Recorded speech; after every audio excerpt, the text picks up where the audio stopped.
Well, it's Thursday, and it's time for another debriefing of my Wednesday trip to Roaring Spring. Every time I go there, currently, something happens that I feel I really need to tell you about. More than one thing, so I'll be at it for a few videos here. I'll try to go in chronological order. I went to my lesson in Pennsylvania Dutch to my teacher's little farm, and that went fine. But you'll hear more about Pennsylvania Dutch later, believe me. But I'm gathering information now. I'm not actually trying to speak it. I'm gathering what I need. But I cut it a little bit short because I wanted to take some time. I basically engage him for an hour a week. I wanted to take some of my time to talk about his water wheel. He had told me last week that he built a water wheel. It might have been 2 weeks ago, maybe. The last time I was there, that he built a water wheel. It was about, well, I guess you can't see on the camera, about 6 feet high. He'd had it built in Ohio, I think, and brought there, and he described it a little bit, how, because I was real curious. And but I hadn't had as much time as I wanted to ask him more. So this time I said, I want to ask him some more about that. And he said he wasn't sure if it was still there. He hadn't visited the spot in a long time, but he thinks it is. Well, it's down, if it's there, it's down on the farm where he used to farm, and now his son farms. And I said, well, did it work? What did you use it for? And he said, oh yeah, it worked. We used it for a long time. It pumped the water to our barn. And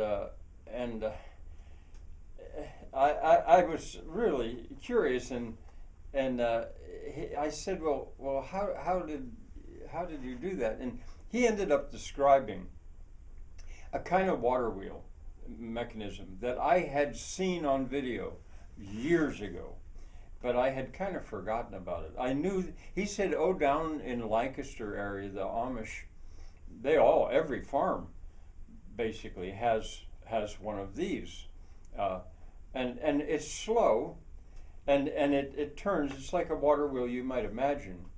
But the difference is it's got a crank on the end, and that crank, it goes around, once a revolution of the wheel, and pulls a rod down. He described this to me, and as he was describing it, I was like, oh yes, I remember.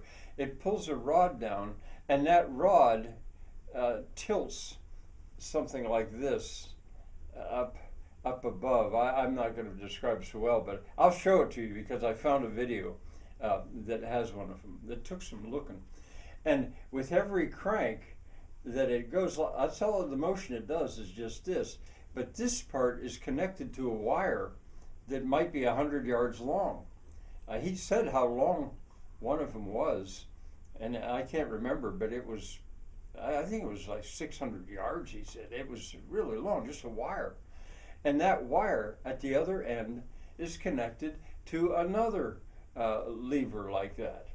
And it goes down into a well, and with every pull, it pulls up water from a well. And that's how the water gets to the house, to the barn, to the feed trough. So it's just for the motive power. He said now, once electricity came, they don't have them so much, but he's sure that down there around Lancaster, there must still be lots of them working. Well, I was fascinated. And now this farm is at the headwaters of what's called Halter Creek near Roaring Spring. And I was talking to him about that a little bit. I said, well, do you think there were other water wheels going down Halter Creek toward Roaring Spring? He said, oh yeah, there were lots of them, he thought. And he said there was one, I can't remember if he said he saw it or he just heard about it, that was a water-powered sawmill, an up-and-down sawmill. A sawmill that goes like this, not a big circuit or something, but an up-and-down sawmill, a water-powered up-and-down sawmill, basically in Roaring Spring, greater Roaring Spring on Halter Creek. And I thought, wow, I'd love to see that. I wonder how many people realize that there was ever an up and down water-powered sawmill there. And then one conversation, we went on with the conversation. I would have liked to go more, but what I'd like to have done was get down there and see it. But he said, in Roaring Spring, he said he remembered he was on the crew. He helped the guy tear down the Bear grist mill, that huge grist mill that had that wonderful huge water wheel down in Roaring Spring that everybody fondly remembers. Yeah, he said he was on that crew, and he did it for lumber. He said the guy Jake Zimmerman, I think he said was his name. Yeah, Jake Zimmerman. He's the one that tore that mill down. And it sounds to me as if it was a small crew.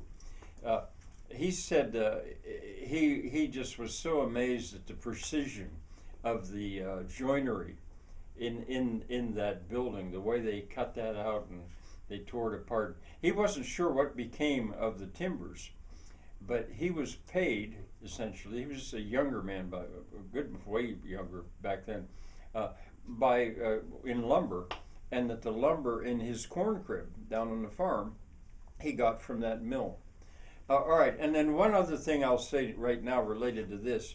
He told me that down near Lancaster, there's a place called Bowmansville or Bowmansville. I'll find it and I'll give you the link, where there is a water-powered sawmill festival.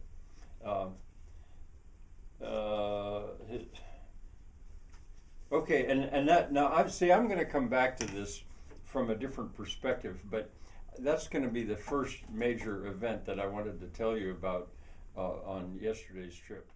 Bye for now.